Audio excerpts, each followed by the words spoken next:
Okay, so we actually talked about this special case in the beginning, but I'm going to show you how to graph it.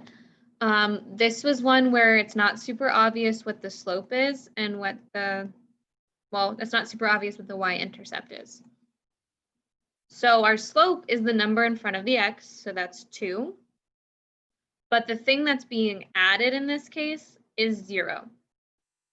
You could also remember that that's a proportional equation. In proportional equations, we always start from the origin,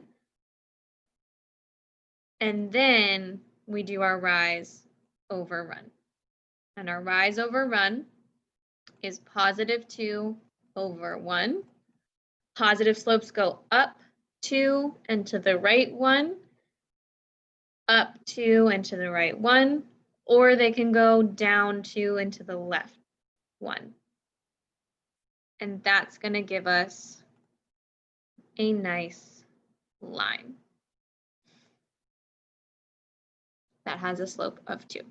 And it's a positive slope. If I biked from left to right, I would be going uphill. The next one, this is saying y is equal to 2.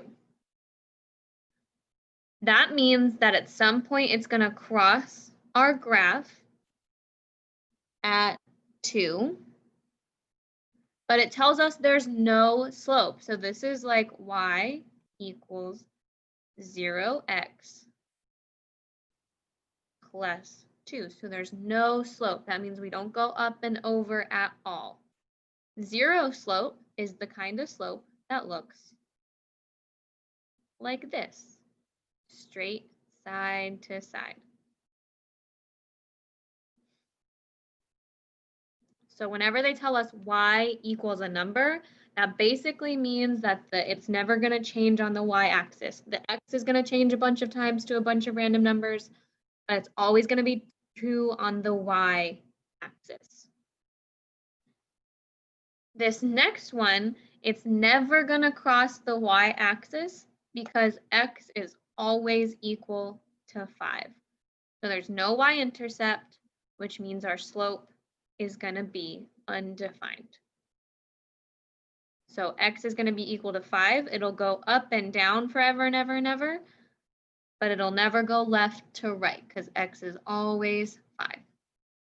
So y equals a number, the slope is 0. X equals a number, the slope is undefined, and you cross it on the x-axis there.